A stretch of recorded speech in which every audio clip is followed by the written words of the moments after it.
হয়, আমাৰ যোৱা 93ত আমাৰ CWC মিটিঙৰ সিদ্ধান্ত মৰ্মে আমাৰ জনে জনে দাবীদাৰ আশাবাদী কেণ্ডিডেটসকলক নিজৰ নিজৰ প্ৰাৰ্থিত্ব প্ৰত্যাশীৰ দাবীদাৰটো আমাৰ ডিষ্ট্ৰিক্ট বা আমাৰ চেণ্ট্ৰেল কমিটিৰ ওচৰত দাখিল কৰিব দিছে। আমাৰ চেণ্ট্ৰেল কমিটিৰ ওচৰত দাখিল কৰিব দিছে। সেই আমাৰ CWCৰ নিৰ্দেশ পালন কৰি মই আজি মোৰ মানে দাবীদাৰ, মোৰ প্ৰাৰ্থিত্ব প্ৰত্যাশী হিচাপে মোৰ দাবীটো মই আজি ছাবমিট কৰিলোঁ।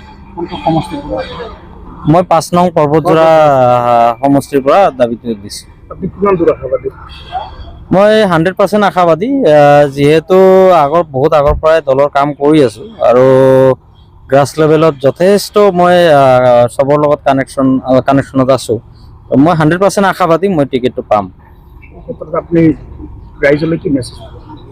ৰাইজলৈ মোৰ এটাই মেছেজ, আমি যিহেতু যোৱা 5 বছৰত আমি দেখা পালোঁ আমাৰ UPPL চৰকাৰৰ দিনত কি উন্নতি হ'ল, কি অনুন্নতি হ'ল আমি চবেই দেখা পালোঁ। আৰু বিগত 17 বছৰ আমাৰ BPF চৰকাৰ থকাৰ পিছত যিটো দেখা পাইছিলে আৰু যোৱা 5 বছৰত আমাৰ UPPL চৰকাৰটো অহাৰ কাৰণে আমাৰ দলৰ কাৰণেও ভাল হৈছে, ৰাইজৰ কাৰণে ভাল হৈছে। কম্পেয়াৰ কৰিব পাইছে, ইতিমধ্যে দুটা চৰকাৰ ইতিমধ্যে কম্পেয়াৰ কৰিলে।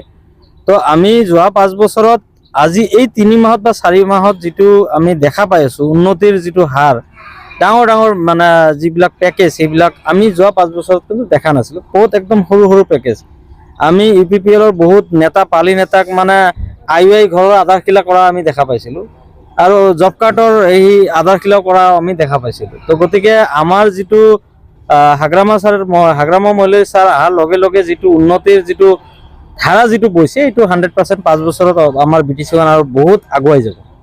তো ৰাইজলৈ মই এটাই মেছেজ, আমাৰ BPF-ৰ লগত থাকক, আমি যাতে BTC-ৰ কাৰণে যথেষ্ট কাম কৰিব পাৰোঁ, হাগ্ৰামা ছাৰ হাতটো শক্তিশালী কৰক, তাৰে এইটো মেছেজ দিছোঁ।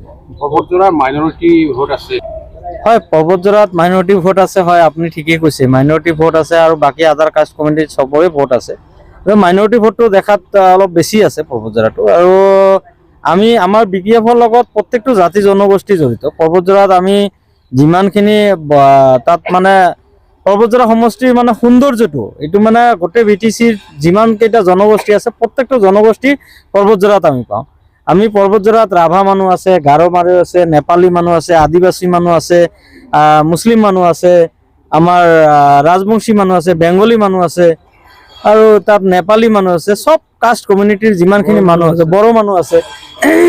তো সম্প্ৰীতিৰ এটা নিদৰ্শনৰ কাৰণে আমাৰ পৰ্বতজোৰা সমষ্টি, আৰু সেই পৰ্বতজোৰা সমষ্টিত আমি চবেই মিলিজুলি চলি আছোঁ। আৰু মোৰ দৃঢ় বিশ্বাস, মই চবৰ মাজত গৈছোঁ, চবৰ মাজতে বিভিন্ন কাষ্ট কমিউনিটিৰ মাজত মই কাম কৰি আছোঁ।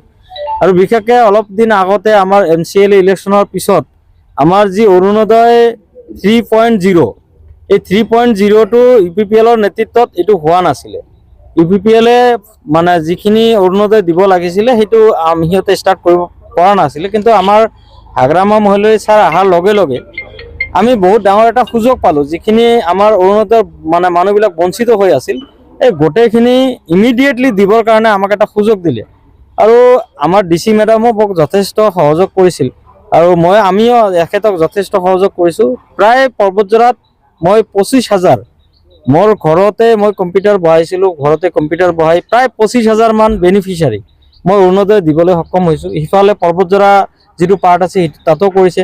মই বিশেষকৈ শ্ৰীৰামপুৰ, ফকিৰাগ্ৰাম, গুমা, দতমা, কচুগাঁও, এইবিলাক এৰিয়া আৰু জমদুৱাৰ, এইখিনি এৰিয়াত যিখিনি অৰুণোদয় কৰিব, আৰু পৰ্বতজোৰাতো মই যথেষ্ট পৰিমাণে অৰুণোদয়ৰ লগত জড়িত হৈছোঁ। কাৰণ অৰুণোদয়ৰ কথাটো মই এইকাৰণে কৈছোঁ, কাৰণ চাওক, আজি হাগ্ৰামা মৈলী ছাৰে কৈছে ৰাইজক পাট্টা দিম। এতিয়া কোনোবাই আহি চাৰ্কেল অফিচত যদি কয় মোক পাট্টা দিয়ক, দিব জানো? নিশ্চয় পাট্টা নিদিয়ে। তাৰ কাৰণে যিখিনি প্ৰচেছ মেইনটেইন কৰিব লাগে সেইখিনি আমাৰ গৰীব দুখীয়া মানুহখিনি হয়তো বুজি নাপায়, আৰু সেইখিনি মই কৰাত যথেষ্ট পৰিমাণে সহযোগ কৰিছিলোঁ। তো ৰাইজৰ লগত যিকোনো আমাৰ চৰকাৰী স্কিম অহাৰ লগে লগে মই সেইখিনি মানে স্কিমৰ ভিতৰত সোমাই সেইখিনি কি লাগে নালাগে অলৱেজ মই ৰাইজৰ কাষত থিয় দি সেইখিনি ৰাইজক সহযোগ কৰোঁ।